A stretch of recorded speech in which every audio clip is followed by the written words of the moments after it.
ইসলাম নিয়ে আমাদের proud feel করা উচিত। আমরা সবাই মুসলিম, এজন্যই কি ইসলাম অনন্য? আমি ইসলাম ধর্মের অনুসারী, তো গায়ের জোরে কি আমি ইসলামকে শ্রেষ্ঠ বলবো? শ্রেষ্ঠ বললে হবে?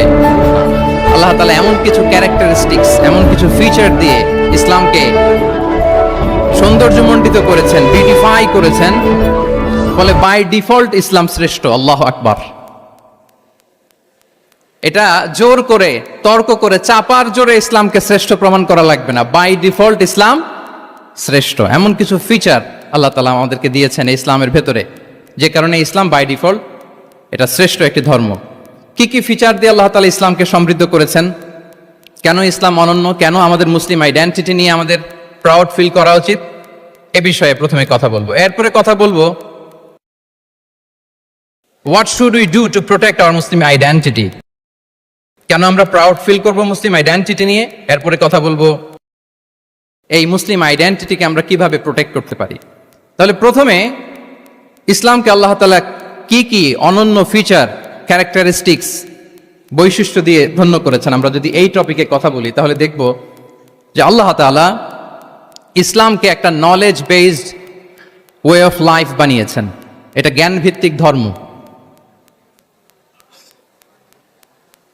অজ্ঞতার সাথে, ইগনোরেন্সের সাথে এই ধর্মের কোনো সম্পর্ক নেই। এবং ইসলামের প্রথম যে বাণীটি, কোরআনের প্রথম যে আয়াতটি, দ্য ভেরি ফার্স্ট ভার্স আল্লাহ তাআলা যে নাজিল করেছেন, সেখানেও আল্লাহ তাআলা আমাদেরকে জ্ঞানার্জনের কথা বলেছেন। হেরা গুহায় সূরা আলাকের প্রথম যে আয়াতটি নাজিল হয়েছে সেটি কি ছিল? ইকরা। আওয়াজ করে বলুন, সেটি কি? ইকরা বিসমি রাব্বিকাল্লাযী খালাক।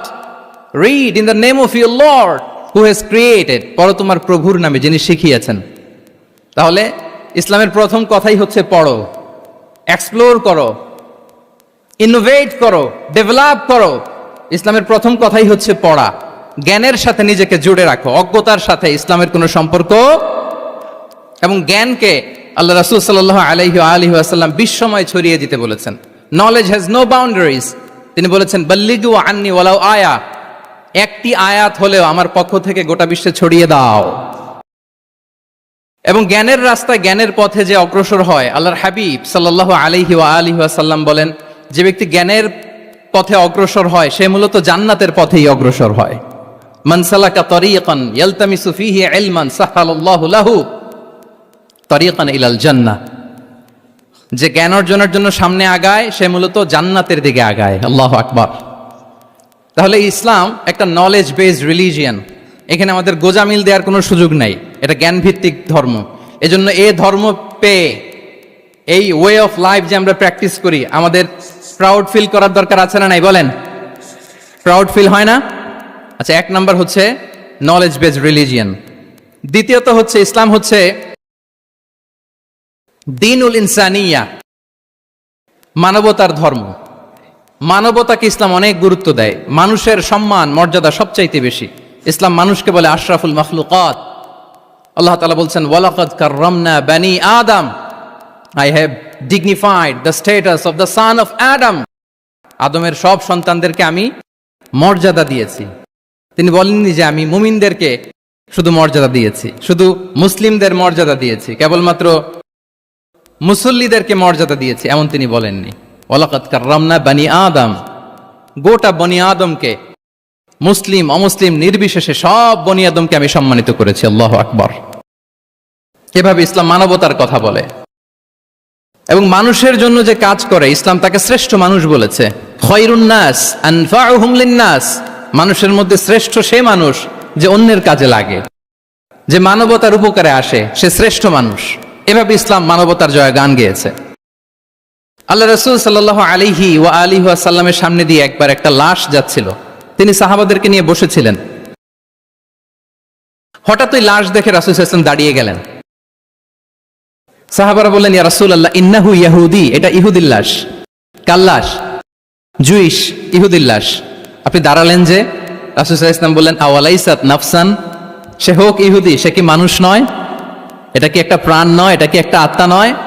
আমি তো ইহুদি, খ্রিস্টান, আস্তিক, নাস্তিক সেটা দেখিনি, আমি মানুষ, এ কারণে সম্মান দিয়ে দাঁড়িয়ে গিয়েছি। আল্লাহু আকবার। তাহলে ইসলাম হচ্ছে দ্য রিলিজিয়ন অফ হিউম্যানিটি, মানবতার ধর্ম।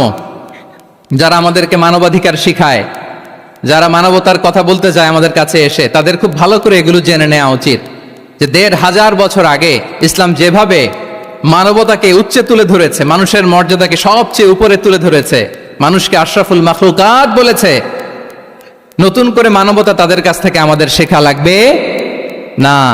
তাহলে ১ নাম্বার হচ্ছে ইসলাম জ্ঞান ভিত্তিক ধর্ম। ২ নম্বরে বললাম ইসলাম হচ্ছে মানবতার ধর্ম। ৩ নাম্বার হচ্ছে ইসলামে আল্লাহ তাআলা যে সমস্ত বিধিবিধান আমাদেরকে দিয়েছেন, ইসলামের যে রুলিংস গুলো আছে এগুলো খুব ফ্লেক্সিবল। মোটেও আপনার কাছে এটাকে অসম্ভব মনে হবে না, মানতে যে কঠিন লাগবে না,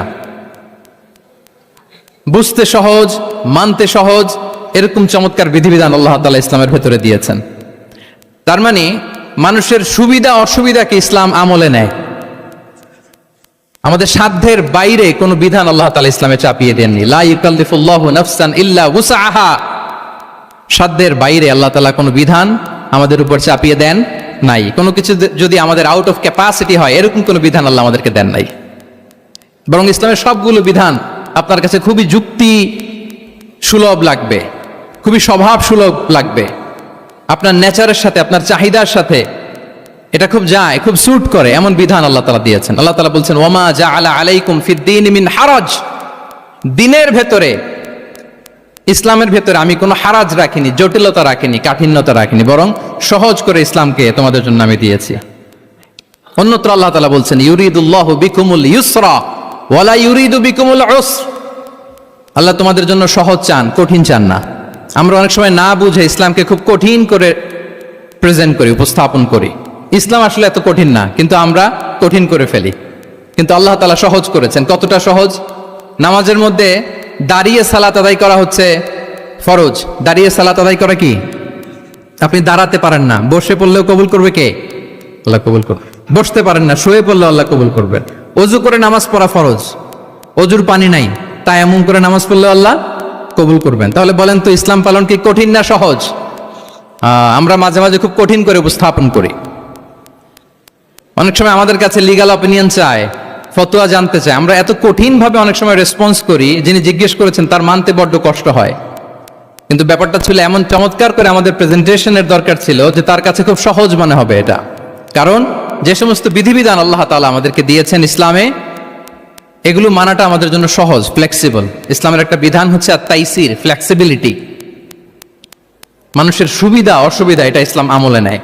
কতটা আমলে নেয়, ছোট্ট একটা উদাহরণ দিলে আমরা বুঝতে পারবো। রাসূল সাল্লাল্লাহু আলাইহি ওয়াসাল্লাম সাহাবাদেরকে নিয়ে একবার বসা, হঠাৎ করে এক সাহাবী এসে বললেন ইয়া রাসূলুল্লাহ হালাকতু ইয়া রাসূলুল্লাহ, হে আল্লাহর রাসূল আমি তো শেষ। রাসূল সাল্লাল্লাহু আলাইহি ওয়াসাল্লাম বললেন তুমি শেষ, তোমার আবার কি হলো? তো সাহাবী বলেন ওয়াকাআতু আলা ইমরাআতি ফি রমাদান, আমি রমজান মাসে দিনের বেলায় আমার স্ত্রীর সাথে ফিজিক্যাল ইন্টিমেসিতে চলে গেছে, ভুল করে ফেলছি। আমরা জানি যে রমাদানে আমরা কিছু কাজ করতে পারি না। সিয়ামের সংজ্ঞাই হচ্ছে আসওমু হুয়াল ইমসাক আনিল আকলি ওয়া শুরবি ওয়াল জিমাই মিন তুলুইশ শামসি ইলা মিন তুলুইল ফাজরি ইলা গুরুবি শামসি মা'আন নিয়া। মানে রোজা হচ্ছে এটা এমন ইবাদত, সূর্যোদয় থেকে সূর্যাস্ত পর্যন্ত না খেয়ে থাকা, কোনো কিছু পান না করা, এবং দিনের বেলায় বিবাহিতরা তাদের স্ত্রীদের সাথেও ইন্টিমেসিতে যেতে পারবে না। এটা যদি কেউ মেনটেন করে এটা হচ্ছে সিয়াম। তো সাহাবী বলি ইয়া রাসূলুল্লাহ আমি তো শেষ, আমি তো দিনের বেলা ভুল করে ফেলছি, আমি তো আমার স্ত্রীর সাথে মেলামেশা করে ফেলছি, এখন কি করব? তো এটার আবার একটা বড় পেনাল্টি আছে। আপনারা যারা জানেন যে ইচ্ছাকৃত রোজা ভাঙলে কাজাও করতে হয়, কাফারাও দিতে হয়। কাজা মানে একটা রোজার জন্য একটা রোজা, আর কাফারা মানে হচ্ছে আরো 60টা রোজা রাখতে হবে। কয়েকটা জিনিস আছে, বেসিক্যালি 3টা। তো রাসূল সাল্লাল্লাহু আলাইহি ওয়াসাল্লাম তাকে বললো যে তোমার তো পেনাল্টি হয়েছে, তুমি তো বড় ভুল করে ফেলছো, তো তোমার কাছে কি এরকম কোনো দাস আছে যেটাকে তুমি আজাদ করে দিতে পারবা, মুক্ত করে দিতে পারবা, তাহলে পেনাল্টি আদায় হয়ে গেল। সে বলে ইয়া রাসূলুল্লাহ না, আমার তো এত সক্ষমতা নাই, আমার কাছে তো কোনো দাস নাই।